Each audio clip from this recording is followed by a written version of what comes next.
শনিবার প্রধানমন্ত্রী নরেন্দ্র মোদীর ঝটিকা সফর পশ্চিমবঙ্গে বারবারই আসেন। এখন তো বিধানসভা নির্বাচন আসছে, এই সফরটা নিশ্চয়ই ঘন ঘন হবে। তবে একটা প্রশ্ন উঠেছে যে রাজ্য বিজেপির কি একটা শনির দশা চলছে? কারণ শনিবারের নরেন্দ্র মোদীর পশ্চিমবঙ্গ সফর সুপার ফ্লপ। কেন সুপার ফ্লপ সেটাই একটু আলোচনা করব। প্রথমত, আবহাওয়ার কারণে তিনি হেলিকপ্টারে চেপেও রানাঘাটের উদ্দেশ্যে রওনা হয়েও ফিরে আসতে হয়েছে। আমরা সকলেই জানি প্রধানমন্ত্রী স্তরের কোনো অতিথি, কোনো বক্তা, কোনো নেতা যদি কোনো জনসভায় আসেন, সেই জনসভাকে ঘিরে সাধারণ মানুষের মধ্যেও একটা দলীয় কর্মী ছাড়াও কৌতূহল থাকে, এবং সেই কৌতূহল নিশ্চয়ই ছিল রানাঘাটের সভা নিয়ে। এবং বেশ কিছু মানুষ, তারা আমরা জানি যে কনকনে ঠান্ডা পড়েছে। শনিবার সকাল থেকে উত্তরে হাওয়া চলছে, একটা মেঘলা আবহাওয়া, কনকনে ঠান্ডা। তার মধ্যে সকাল থেকে নিশ্চয়ই প্রচুর প্রচুর না হোক কয়েক হাজার মানুষ তো এসেছেন কষ্ট করে। তারা স্বচক্ষে প্রধানমন্ত্রীকে দেখতে পেলেন না। দুধের স্বাদ ঘোলে মেটালেন ভার্চুয়ালে। এবার এই ঘোলটা কি তাদের হজম হলো? আমার মনে হয় একদমই নয়। কারণ ওই যে বললাম যে রাজ্য বিজেপির কিরকম একটা শনির দশা চলছে, অনেকেই বলছে।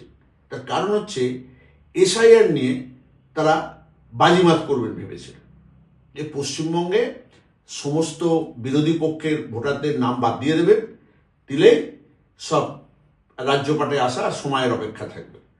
কিন্তু বোধহয় ব্যাপারটা বুমেরাং হয়েছে। বিশেষ করে তাদের পশ্চিমবঙ্গে এখনো যে যে জায়গায় তারা কিছুটা আধিপত্য রেখেছে, তার মধ্যে মতুয়া অধ্যুষিত অঞ্চলগুলো অবশ্যই। এবং আমরা জানি নদিয়া অত্যন্ত মতুয়া অধ্যুষিত অঞ্চল। সেই অঞ্চলে বিজেপির অনেকগুলো বিধানসভার আসন আছে। এবার এসআইআর করতে গিয়ে বুমেরা হয়েছে বললাম, মতুয়ারা ক্ষেপে লাল হয়ে গিয়েছে। ও স্বাভাবিক। তাদের যে নাগরিকত্বের প্রশ্ন এতদিন যে টোপ দিয়ে এসছে বিজেপি, এবং তারা ভোট নিয়েছে যে সমস্ত স্তোকবাক্য দিয়ে, এখন তারা দেখছে সবটা ভাঁওতা। এবং সেই ভাঁওতাটা মেরামতি করার জন্যে আনা হয়েছিল প্রধানমন্ত্রী নরেন্দ্র মোদীকে, যে তিনি মতুয়াদের নাগরিকত্ব নিয়ে সুস্পষ্ট কোনো প্রতিশ্রুতি দেবেন। ওইদিকে যাননি তিনি। ভার্চুয়াল যে বক্তৃতা প্রথম থেকে শেষ পর্যন্ত যথারীতি তৃণমূলকে গালমন্দ করেছে, রাজ্য সরকারকে গালমন্দ করেছে, জঙ্গলরাজ বলেছে, আর ওই ঘুষপেটিয়া ঘুষপেটিয়া ঘুষপেটিয়া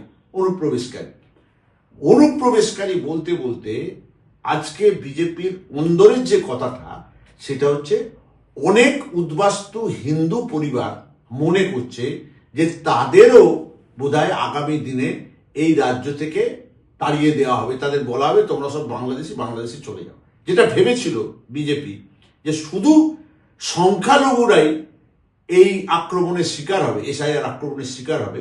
ঘটনাচক্রে কিন্তু তা হয়নি।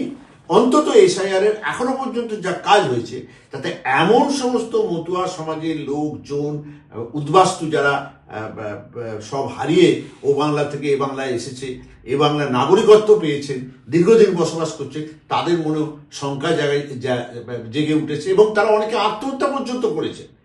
এই সিচুয়েশনে বিজেপির রাজ্য নেতৃত্ব ভেবেছিলেন, আশায় বুক বেঁধেছিলেন যে রানাঘাটে আসবেন প্রধানমন্ত্রী নরেন্দ্র মোদী, এবং তিনি একবারে লাখ ভেলকি লাখ জাদু দেখিয়ে চলে যাবেন। কিচ্ছু হয়নি, উল্টো হয়েছে।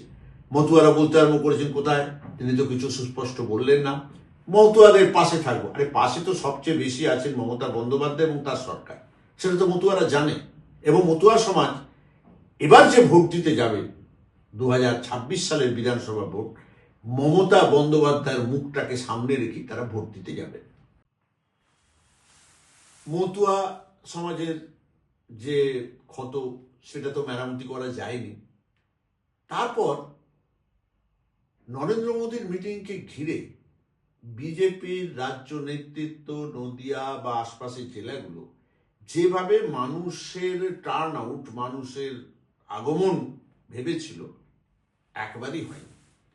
এবং এই যে আমি বলছি যে তাদের একটা শনির দশা চলছে, ওরা বলছে, ওদের পেটোয়া কিছু টিভি তারা দেখাবার চেষ্টা করছে, বোঝাবার চেষ্টা করছে যে প্রচুর লোক এসেছিল, স্ট্যাম্পার্ড হয়ে যাচ্ছিল। আরে মাঠটা কত বড় সেটা তো আগে দেখতে হবে। যে মাঠেতে মিটিং হচ্ছে সেই মাঠটা কত বড়? সেই মাঠটা কিছুই বড় মাঠ নয়। প্রধানমন্ত্রীর লেভেলে পর্যায়ের কোনো নেতা নেত্রীর সভা করার মাঠই নয়। সেই মাঠও ভালো করে ধরাতে পারেনি। এবং ইতিমধ্যে অন্দরমহলে, বিজেপির অন্দরমহলে একে অপরকে দোষারোপ করা আরম্ভ হয়েছে। এবং এমনি আমরা জানি যে রাজ্য বিজেপি, জেলা বিজেপি, অঞ্চল বিজেপি একেবারে কদর্য কাজিয়ায় তারা লিপ্ত। এবং ভোট যত এগিয়ে আসছে, প্রার্থী হবার দৌড়, কোন লবি, কোথায় প্রার্থী কাকে করবে, সেসব তো আছেই। এইবারের শনিবারের যে সভা, সেই সভাকে নিয়ে নিজেদের মধ্যে কাজিয়া লেগেছে যে কার দায়িত্বে কি ছিল, কে সেই দায়িত্ব পালন করেনি। এটা খুব স্বাভাবিক, এটা হচ্ছে। এবং পাশাপাশি এই যে এসআইআর নিয়ে তাদের দলের মধ্যে যে আজকে ধরুন আবার সেন্ট্রাল অবজারভার, মানে ওই মাইক্রো অবজারভার নাম দিয়েছে, সেন্ট্রাল গভর্নমেন্ট এমপ্লয়িরা তারা অবজারভেশন করবেন অ্যাবাউট লিস্ট, ভোটার লিস্ট। তার মানে তোমার এই যে তড়িঘড়ি করতে যাওয়া এবং করতে গিয়ে হাজারো ভুল এবং তার সংশোধন, সেটাকে মেরামতি করার এই যে চেষ্টা, তোমার তাহলে প্রতি পদে তোমার এটা যেটা অ্যাটেম্প, যেটা গোল, সেটা ফেল করছে, এটা পরিষ্কার। এবং এইখানেই হচ্ছে বিহারের সঙ্গে পশ্চিমবঙ্গের তফাৎ। বিহারে নিঃশব্দে তুমি কাজ করতে পেরেছো, কারণ তাদের ওখানে বিরোধী পক্ষ দুর্বল, তাদের এসব বোধ বুদ্ধি নেই। এখানে কিন্তু বিরোধী পক্ষ হচ্ছে তৃণমূল কংগ্রেস, বিরোধী পক্ষ হচ্ছে মমতা বন্দ্যোপাধ্যায়, বিরোধী পক্ষ হচ্ছে অভিষেক বন্দ্যোপাধ্যায়। তারা মাটি কামড়ে লড়াই করছে। বিজেপির লোক কোথায়? নিচের তলায় এসআইআর নিয়ে যে কাজ করবে সে বিজেপির লোক কোথায়? তাহলে এসআইআর নিয়ে এখন সাপে ছুঁচো গেলার মতন অবস্থা।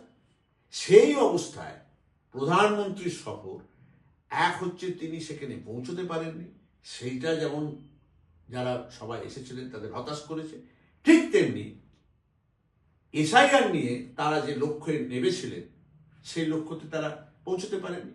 এসব রোহিঙ্গা, ঘুসপেটিয়া অনুপ্রবেশকারী, এই যে কথা, ভোটার লিস্ট বেরিয়েছে কোথায়?